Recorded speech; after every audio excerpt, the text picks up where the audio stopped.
Good morning. Hashem should bless, first of all, our dear friend Chavaleh Bashpren Sabluma to have Rabbi Moshe Rapoport. Amen. Hashem should bring true blessing, success, and peace, and strength, and safety to all of our brothers and sisters in Israel. Amen. So we're coming to the end of letter number 5, a very long, quite a deep, but also very enjoyable because it has a lot of information and perspective enhancing, and how we see the world, how we see creation, how we see our abilities to affect the world. And we're coming to answer the original question. And the question was, what does it mean when we say that David made Hashem? And we explained in the Zohar, it says that David made Hashem by doing staka. He made Hashem's name whole, complete, or greater. And we're coming to explain now finally what that means. What does that mean? So now Hashem created the world. We said a few definitions of what does it mean, Bihi Baram, when he created them. We said Behei Baram with the Hey, which is the mouth, which is Malchus, which is Dibur. The 5, we know the mouth has 5 ways, like letter Hey, how to express its words. There's the palate, the tongue, the teeth, the lips, etc., throat. And then we said another definition means Bihi Baram Avraham. He did it with the power of Avraham. What's Avraham? Avraham is Chesed, which means Hashem really did not need to create the world. Hashem should not have created the world. There was no inspiration for it. There was nobody to inspire God. What was it? Hashem in an absolute state of Chesed. We explained last week that there's Chesed that comes in 2 ways. One Chesed means I see a need, and the person doesn't deserve my help because he didn't do any job. He didn't cut my grass. He didn't, shovel my snow. He's a guy who knocks on my door, but I give him money because he's in need. So I give him $20 or $100 or $10, whatever. Then you have a need which doesn't exist. I'm sitting at home. I'm looking for someone to be kind to. Hello. Instead of feeling like, hey, the world's at peace. No, I need to be kind. That's the chesed of Avraham Avinu. Chesed of Avraham means he's sitting at home. It's a hot day. The sun is shining. There's no one traveling in the desert. He should say, no, it's good. It's a quiet day. I'll sit and learn. No, he stands by the door. He's looking for someone to be kind to. He needs a passerby. Hashem sends the angels. In other words, there's a chesed that comes not because someone encouraged, inspired, either because they earned it or because they elicit my mercy. I am looking to be kind. That's the chesed Hashem created the world with.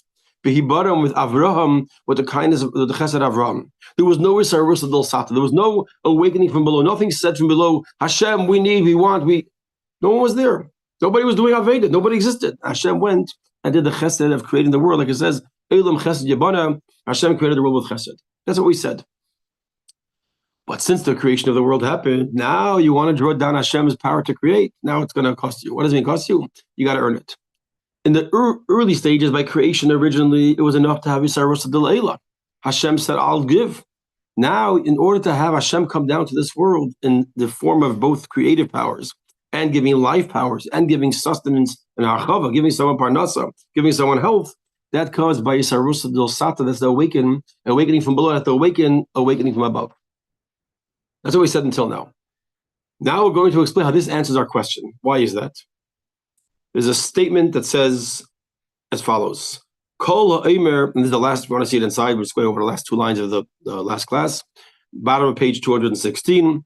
Kol ha'omer ein le ela Torah bli gamach afilu Torah ein le. If someone says, I have only Torah, I don't do chesed, I don't do kindness, my thing is not to go around and participate in fundraisers, I don't give breakfast to people, I don't have guests, I said I learned Torah, that's my thing. You should know not only you're missing out in Gamach, you're missing out in Torah too. How could that be? And then we went to the whole explanation, which we're going to right now, and the key of the explanation is as follows. You see, there's a door that has to be unlocked to draw down Torah, and then there's the tools that draws down Torah all the way. In other words, when I learn Torah, by the study of Torah, I open up a door to the window of Chachma. Chachma is a very high level of godliness. As a matter of fact, it's a top of the spheres. Chachma, Bina, Das, Chesed, the word Feres. And that allows the door to be opened. But how far does it come down? Well, here's a problem. This is a fascinating idea. Chachma only relates to people on the same level. That means you have an intellectual person who wants to have a conversation. He does not necessarily enjoy talking to someone who's an 8th grader or someone who's a younger. He is a brilliant scholar. He wants to talk to someone who's a professor. You don't find a guy who says, you know what? I need to find someone really much less smart than me, and I want to talk to them about what I'm working on. No, I want to find someone on my level so they can appreciate what I'm saying. Chesed is just the opposite. You don't look for people who are on your level. I need people less than me.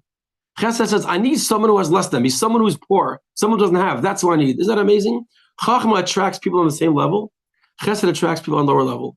The rich man looks around for poor people. Why? Go hang out with the rich people, give them tzedakah. No, I don't need to do chesed to them. I mean, I can invite them for lunch, I can have coffee with them, but real chesed, giving tzedakah, giving of myself, that I need someone less than me. In other words, in the world of Chachma and spheres, Chachma doesn't look to go down.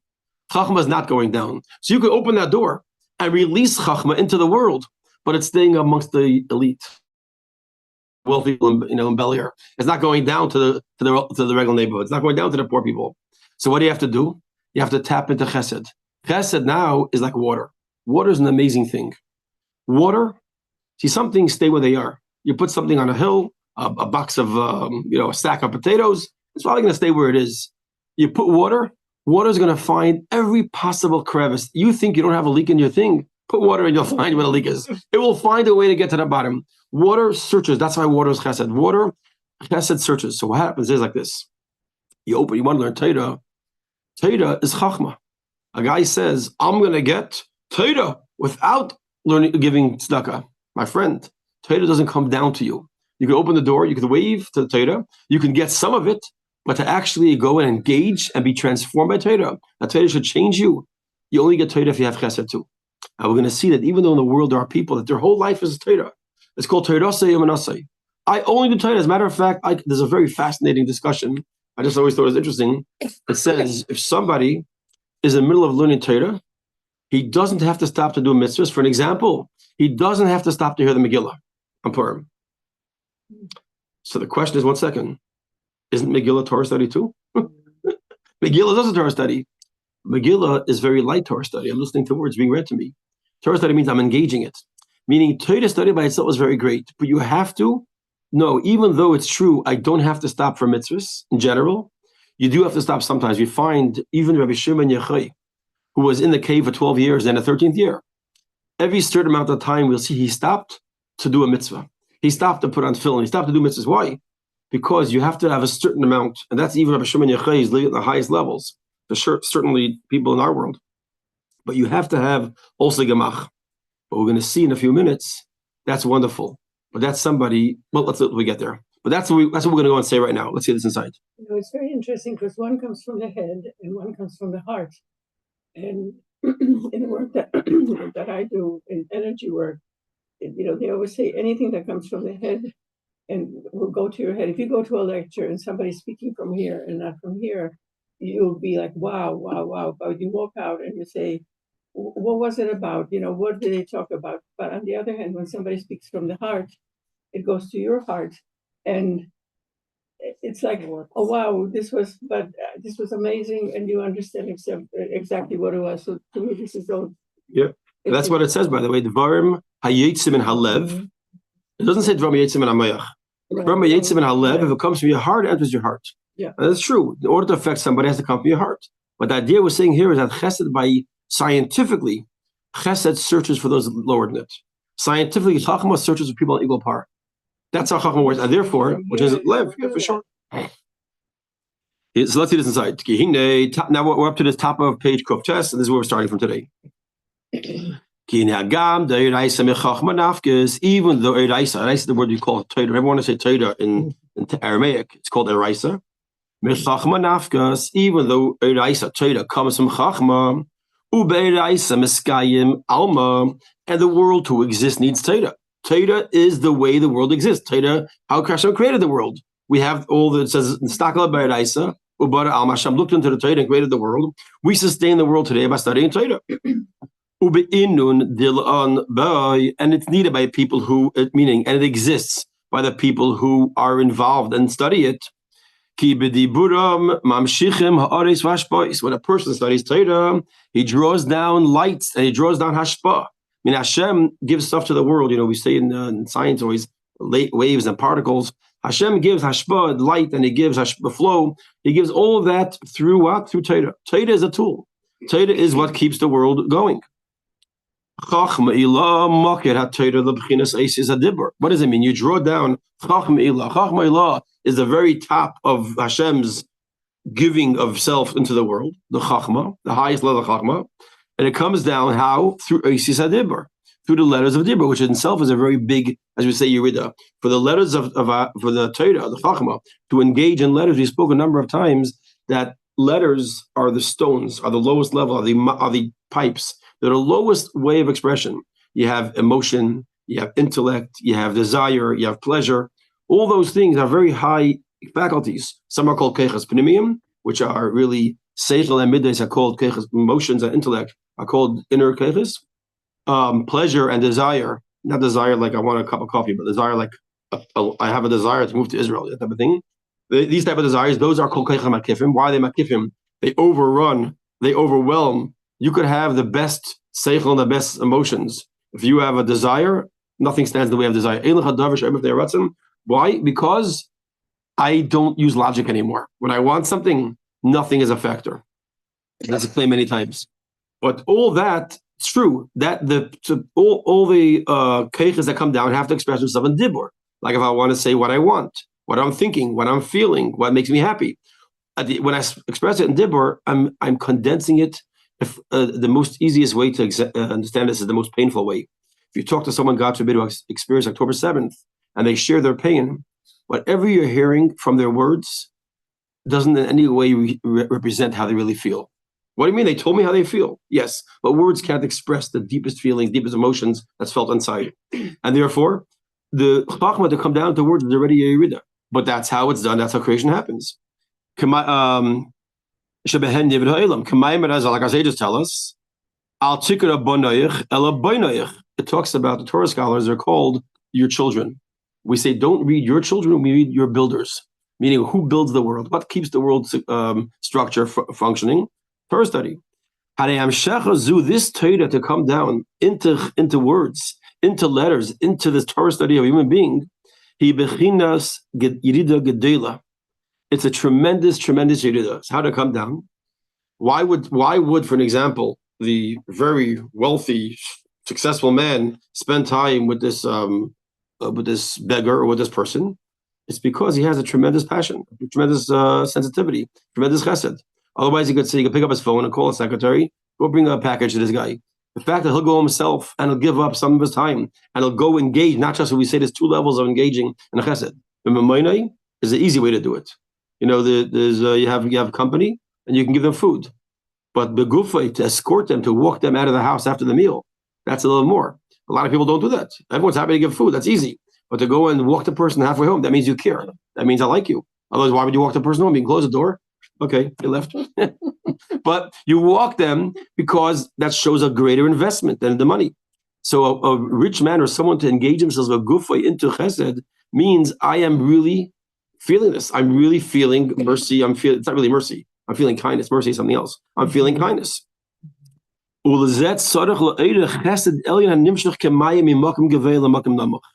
for this, we have to draw down chesed from Hashem. And that's what I just mentioned earlier. The nature of chesed is the one that pulls down. The chachma is not interested in people less than you. If you don't understand the subject, I can't talk to you about this. I once watched a very great scholar. I don't know how to say his name because he passed away.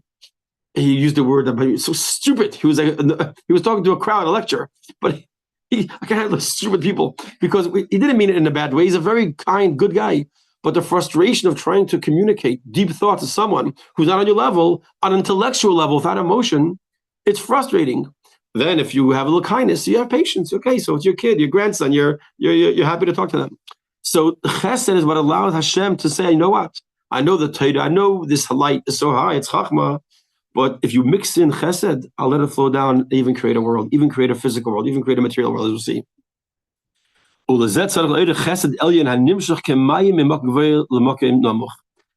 like water that has a nature to flow down from a high place to a low place, in general, it's very interesting to use this example.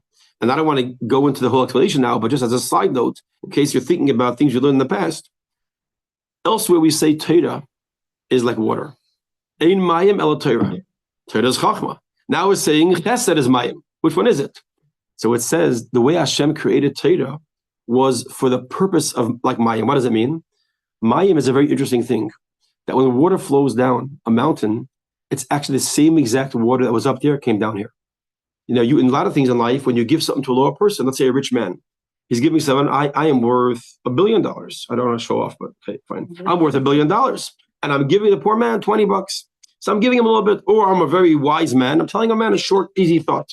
So in some areas, what I'm giving is really not what I really have. In Torah, what comes down to this world, even though it comes down and is absorbed in so many paths, it's like Mayim that the original comes down. When you have Mayim, water flow down from the top of a mountain to the bottom of a mountain, it's the same exact water that was up there, came down here. You might say it got added some sediment, some other stuff, but that's additions. It's not taking away from what was there. A river that flows from the top of a mountain to the bottom of a mountain. So he says, so you do find the metaphor of Mayim for Torah too, but here we're focusing on the aspect of that Chesed is its nature, is to search and to come down. Okay. Beisarusu del Sata Bitzdaka v'Chesed Tata. Okay. Beisarusu del Sata Bitzdaka v'Chesed Tata. So how does it happen? So how do we do it today? And now this is coming to answer our question. So how does somebody draw down today? We know we said before, Hashem Tzilcha. We famous teaching of Baal Shem Tov. What does it mean Hashem is your shade?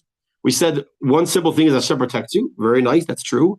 But another definition, Hashem is your shadow. Hashem emulates everything you do, your shadow. Whatever you're going to do, your shadow will do the same thing. Hashem functions that way. Whatever you do, Hashem does the same thing.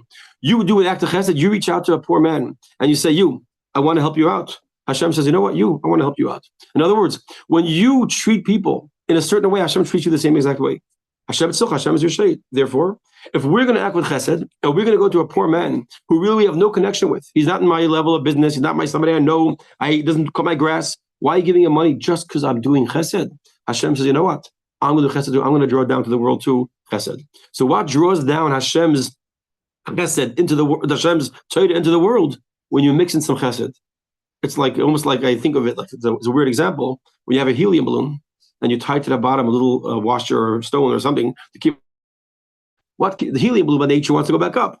How do you force it down here? You tie something heavy to it. Chesed is that which pulls down all the stuff. Okay. Shema Mashichim Chayim v'Chesed, that it gives life. Oh, sorry, it's like tzedakah. Which what's tzedakah? This is explaining tzedakah. She says tzedakah Shema Mashichim Chayim v'Chesed lahachish ruach shvel v'nitkayim. Tzedakah gives life and vibrancy to someone who's broken and down. When you go to a person, and I actually remember this very clearly, going to a guy in Australia who I asked money for. I was a young bacher, I was 19 years old, asking for help with a book we were printing. And this guy gave me a big donation that I needed. It's another story. I remember he said, come Sunday morning to my house to pick up the check. I'm coming here, I'm a young bacher. I walked over to his house, it was like a 20-minute walk. I'm walking up his driveway. And as I walk up, I see him pulling out in his nice car. So I said, okay, I'll come back another time. He says, no. He pulls back into his driveway. He brought me into his house. He gave me some juice. He poured me a drink. He sat down. I wrote the check out, and he said, thank you very much. What a difference. And he was said, okay, you know what? The way you extend yourself doesn't just give financial or material support. It gives personal support, because chesed means that I'm extending myself to you, not just like I give you a ride to the airport with disappointment. I'm happy to drive you to the airport. It's a whole different experience. So, and that's the vart, and that is why Hashem elicits to go and give the chesed to the world, meaning Torah to the world. Okay, we're getting to see the answer already very clearly to David HaMelech's point. Well, let's take this one understanding a bit further. Beginning of the next line, V'zehu shekasov. This is what it says in Yirmiyahu. Al yizhal al chacham b'chachmasai. The pasuk in Yirmiyahu says, "Don't have a wise man show off in his wisdom. Don't have a wealthy man show off his wealth. Don't have a strong man show off his strength. What should you do?" He says, find out how you could draw down God's kindness. Meaning, be kind and draw down Hashem's kindness. That's what it says. What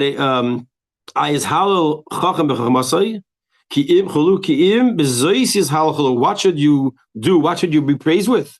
Not because you're rich, not because you're smart, not because you're strong, but because you were able to be kind, and therefore you brought out Hashem's kindness. When you act kind, then you're like me. We know when it says his halach b'drachav, it's a mitzvah. How do we know to do many things that Hashem does, like visit the sick, comfort the mourner, and have guests? Sorry, have guests. Yeah, these come from what Hashem does. Hashem showed the importance of these things. By Avraham Avinu, another case where Hashem showed the importance. So we do be like Hashem, be kind, have kindness. And this is the key element of this whole past 10 lines. What draws down a chachma into the world is chesed. And now we understand why this guy who says, I don't have gemach, I only do Torah, we say you don't even have Torah. Why? Because you cannot get Torah with just Torah. Torah will never come down to you. You have to have chesed too. You want to draw down chachma, Torah into your life. Do chesed. That's the weight that's going to pull it down. Otherwise, it's floating above you. V'im lav. And if you don't do this, you don't do chesed. Is called your chachma. What does it mean, your chachma? A person can have chachma, doesn't share it. You see, the word Torah comes from the word Torah. Torah, by definition, has a purpose. Torah was not just existing to be a wisdom that's out there. One of the tragedies in the world are people who see Torah as a beautiful wisdom. It's brilliant. It's fascinating. No, Torah is instructive. It's life guiding. It's transformative. Torah, when it becomes just a wisdom, it's a disconnect. It has to be a teaching. Every sikha you learn from every talk Rebbe gives, what is the lesson? Why? What's a lesson? Maybe we just learn this one just to know it. There's no lesson. Torah is no lesson. Just learn Torah. No such a thing. Torah by definition is hayra'ah. It's a teaching. And hayra'ah means to affect, to guide. If it's not affecting the world, then Torah is not happening. If you have chachmasai, levada, if you are only smart in your head, you don't have Torah. You have a nice theory. You have a nice, that's not Torah. That's a nice idea. Some fascinating ideas. That means as long as Torah doesn't transform you to affect the world, you don't have Torah. You can't say, I have Torah, and I don't share it with anybody else. That's not Torah. You have wisdom. You have something else. So he says, imlav, if not, you're not drawing down any life from it at all. Okay, that's the end of this discussion here. And now we're going to add on another point, which is very important. We have a lot of places in Chassidus where this next point is discussed. And just the most famous one that I remember offhand is Hayim Yayim from, I don't know where it's from, because it's not recently, where a person has to know their skill. It says some people are good at stringing pearls, some people are good at baking bread. That's Hayim Yayim. Those examples Rabbi gives, I think, baking bread and stringing pearls. You have to know what's your job. If you don't do your job, then it's very nice what you're doing, but it's not your job. The example that Steinsaltz gives in his book, he says, it's like the military. If a guy is in the military and he's given a job, you're infantry, you're intelligence, you're a sharpshooter. Doing someone else's job is not like, what's the difference? You're messing up the entire system. You actually, it's called, there's a word for it. You should be disqualified from the army or shot, whatever it is. If you're not following your particular job, even though you're doing a good thing, it's not like you're doing something, okay, so I did something else. You're completely missing the boat. If a person doesn't do their job, now, what does that mean? Hashem created in this world all types of souls. There are souls that were put into this world to sit and study Torah. They sit in Yeshiva and Altera, they're in Chicago, they're in Hillahai, and they teach the whole day. There are souls, their job is to be involved with business and acts of kindness. And I go and I give tzedakah and I help people out and I employ people in my job. Like Avraham Heifetz, he employs everybody. It doesn't matter who it is. He employs them. Right. So basically, bottom line is you have people that do all sorts of different roles in the world. Each role is not just by chance. That is your purpose and mission and existence is that. It is inside. There are 2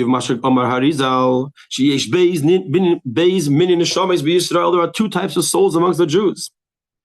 You have souls of Torah scholars that sit all day and study Torah. So those who are people who do kindnesses, I have a business, I run a shop, I have a real estate company, I run this, I run that business. Now, my father, for those who listen to the sermons on Yontif, my father explained when it comes to the Lulav and Esrog, the Lulav is Torah, and the Hadassim are good deeds, and Esrog is both, and the Rabbi says none. He says when the Lulav is Torah, it doesn't mean only Torah. Because we only do Torah, we know, and he mentioned this during his sermon, which is interesting, that it's a fail. If you only, and he gave an example, by the way, if you remember the example he gave during his sermon was, he says he remembers his father, that's my grandfather, Rabbi Mitzchak, describing that he remembers meeting a Jew in Russia, wherever they live, in Russia, Minsk. He says that the Jew would sit Shabbos afternoon, study Gemara in depth, no yarmulke, smoking a cigar. Why? Because the guy was deeply engaged in Torah study, he loved it, but there was no application. So such a person, I don't want to talk about that person should have a Gan Eden, but such a concept means you don't have Torah either. If you think that's Torah, that's not Torah. That's not Torah. So it's like someone says, I have love for my wife. I just don't do anything she asks me to do. I don't take out the garbage. I just love her. That's not love. That's a fantasy. Idea, if it's not anything which doesn't follow by a impact on you, it's not real. Therefore, you must say that the lulav also does mitzvahs. And the Hadassim also studies Torah. So why is one called a Torah study or one called a mitzvah doer? What's your primary role? Everybody in life has a primary role and a secondary role. Even someone whose primary role is to, let's just say the businessman. Someone whose primary role is tzedakah, you must have a shir Torah every day, twice a day, twice a week, whatever it is, depending on how much your business and schedule allows. Let's say twice a day, once a day. But you can't say, well, I do mitzvahs, I don't study Torah. No. The same way the study Torah guy has to do mitzvahs and has to give tzedakah, same thing is true. So we're going to say like this. The Rebbe is going to bring out the Alter Rebbe is going to bring out a very cool point here. So even though a person who studies Torah is also doing a mach, so you might say 1 second, that guy also has the weight on the balloon, meaning every day he stops on the way to work and he goes to these poor people. He buys them all. Yeah, actually, the guys in Manhattan who do this, guys in business, they buy on the morning, they buy a bunch of danishes or bags of lunch. And the way they know people who are poor or homeless, so they'll drop off lunches for the people. What a beautiful way to start your day. So they do that too. The Torah scholars also give tzedakah, but it's not their primary role. That's what we're going to see here. He says, even though we're going to say that there's two types of souls, that everyone has their primary, and even the primary person has to do the other one too. That means the tzedakah person is also learning Torah, and the Torah person is also giving tzedakah. Still, it's not enough. Why not? And this is why it's going to be so important to have the last 10 pages we did, because to understand the next few lines, you have to understand what we discussed in the last 10 pages are the different impacts of the inner part of Torah. Like we remember we spoke that when you hear a speech, let's say, or a talk, you read a book, there's the letters, there's the words, there's the language, and there's the message. When you have Torah by itself, you're only drawing down the inner part of it. That there's the message. A guy could tell you, let's say, let's use the example we spoke then, E equals MC squared. You can say that in English, where I can repeat those words, I have no idea what they mean, or you can understand the message. How about if I understand the message, but I don't know what the word E and M and C is? Sometimes, we were talking before that sometimes you only have the external, you can only hear the words, you have no idea what they mean. But if someone knows what they mean, doesn't have the words, also a problem. The people who are studying Torah primarily, they're getting Torah and drawing it down, but not drawing it down enough. It's not getting down to the material, physical part of the external part of the letters. So while we spoke earlier in the chapter that the flow of the lower worlds are, why it's not called Yud, why is the higher worlds called Yud and lower worlds called created from Hey? Because in the higher worlds, you see the Yud, you see the inner part of the message, inner part of Hashem's existence. And the lower worlds, you only see the letters, the external. And sometimes the language we don't even speak. We hear someone speaking in Chinese or French. We don't understand what's going on. We only hear the external. That was a flaw then. And the lower worlds, why we don't see the Yud. We only see the Hey. But the problem is the other way around. And the Talmud Chacham, who's also giving tzedakah, also doing acts of kindness, but he's not doing kindness enough. So he's drawing down into this world, but not enough. He's getting the message. He knows what it means, but he doesn't have the words, doesn't have the letters, doesn't have the text, doesn't have the book, doesn't have the writing. And therefore, Torah didn't accomplish its mission of coming down into the physical world. So what do we need? We need the people that are really engaged in Torah. Really engaged in acts of kindness. Someone who spends their day visiting people in the hospital, helping bake things, delivering things, helping out, cooking a senior luncheon. Those people are the ones that are actually drawing down the fine. And when they study Torah too, they're drawing it down, not just as we'll see in a minute, the level of malachim or unborn. We're going to see there's two things: there's malachim and unborn neshamis. Unborn neshamis and neshamis that didn't yet experience. Those levels are very great, but that's not the ultimate. The ultimate is to draw it down, like Hashem told the malachim. You're nice in heaven, but the Torah has got to be going to human beings. They have all the internal engagement with the physical world. That's a really beautiful point. Hopefully we'll do it right. Here goes. We know Talmid Chachamim also have to give Gamach. So we're saying here, while there are certain souls that their life is to study Torah, and there are certain people whose life is to be acts of kindness, nevertheless we know Talmid Chachamim also have to do Gamach. We said before, if you don't do any Gamach, you don't do acts of kindness, even Torah you don't have. Now, here goes the answer. A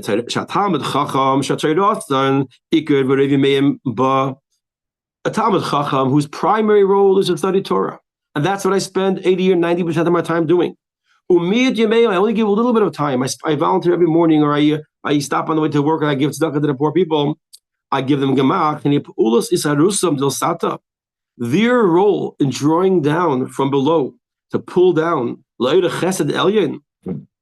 which is to awaken from above Hashem's kindness, which is going to in turn and that's going to be the ability, the switch that Hashem is going to emulate and respond in kind by doing His kindness and draw down Chachmei Elah into the world.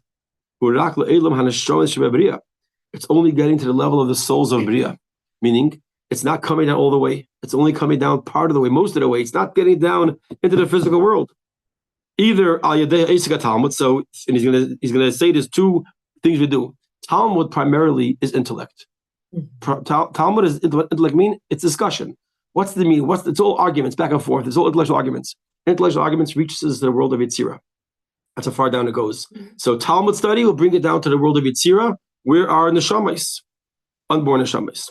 Ulam malachim should be Yetzirah Mishnah, and or brings it down all the way to the level of Yetzirah through Mishnah. Mishnah is different than Talmud. You see, Talmud and Mishnah seem to be the same thing, but Mishnah really is more mundane. Why? In the Talmud, we're discussing the rationale, the logic, the reason, so it's all intellect. In Mishnah, we're telling you the facts, how it is. Do this, do this, do that. This is what we got to do. Talmud more discuss it. In other words, the Mishnah will affect you more emotionally. Go do this, go do that. Love this, love that. Love your fellow Jew. So therefore, it can come down even lower into the world of Yetzirah. Beria is a higher world, Yetzirah is a lower world. And what's interesting, you see here, just as a side note, who's living in the higher world? The souls. Who's the lower worlds? The Malachim. Malachim can't live in the world of Yetzirah in general. They live in the world of Beria, because as we spoke, you remember chapter, I think 41, 42, around there, the Malachim don't get, in the first part of Tanya, Malachim don't exist in such a high world like the souls. So, Yan Hayes Chayes Hanasham Malachim Nishpois Mitzirufi Esis Adibur Itera. Shalapeh. Okay, that's the answer. The Malachim and the Neshamois, they are made from the Tzura of the ACAs. They are made of the, meaning, remember we said there was two parts of letters. There's the Chaymer and there's the Tzura. They're from the Tzura, they're from the more refined part. Therefore, discussing Torah in a without enough Gimel Sadim will bring it down to the refined, more spiritual level.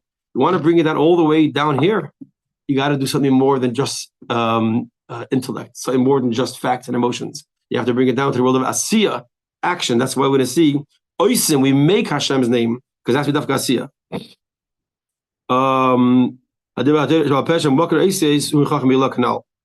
So all we're doing is drawing down the tzura of the ACS, the inner part, the more subtle parts of the letters. You want to draw it down to the physical world where we live here, planet Earth, North America, where Trump and Harris live. To do that, you got to engage the world physically. But to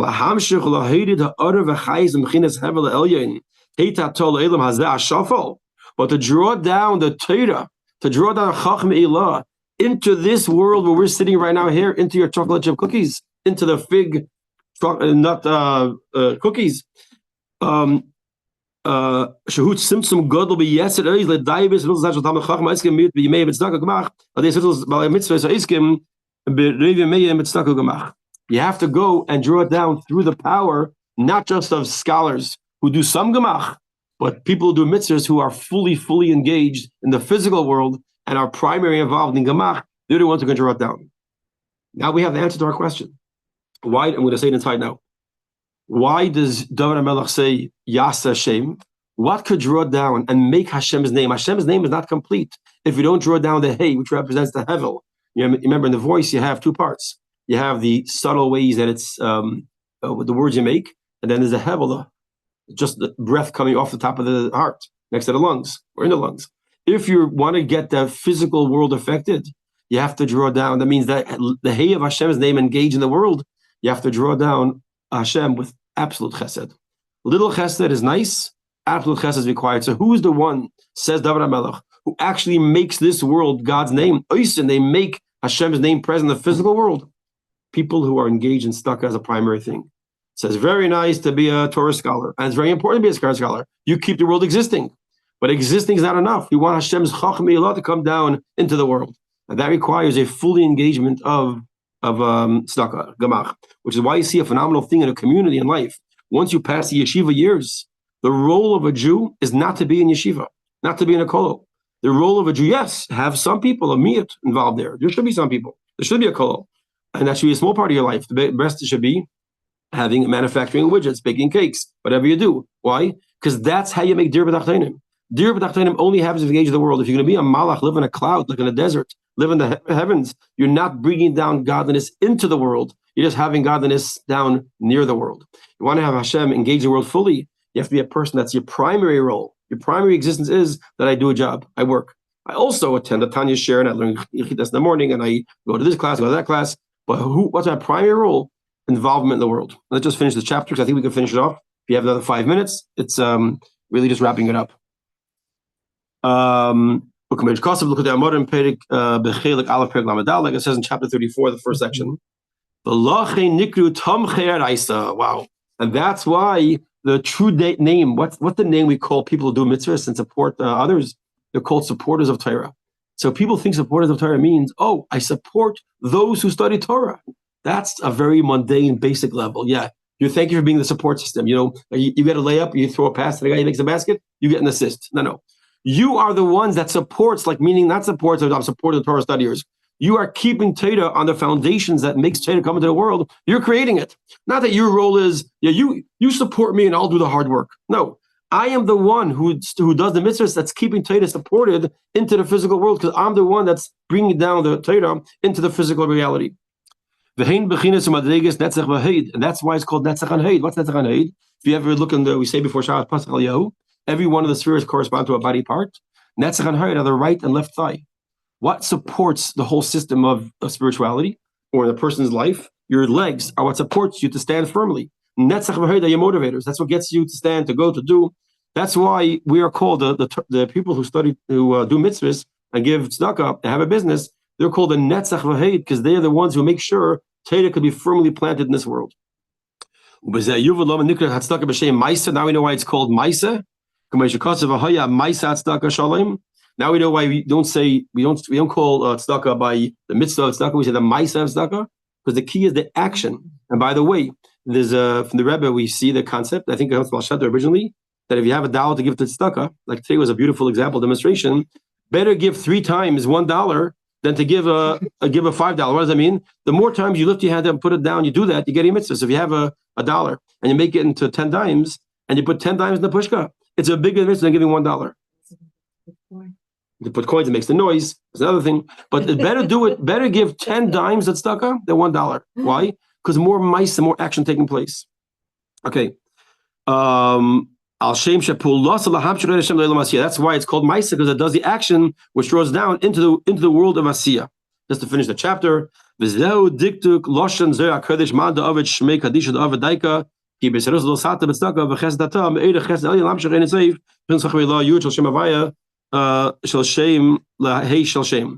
person does tzedakah, he brings down the yud of God's name through, as we know, there's a process into the hey of God's name, the second hey of God's name, into the physical world, into the world of existence. Which that's called Hashem's dibur. Hashem's speech. To give life and sustenance to the physical world where we're living today.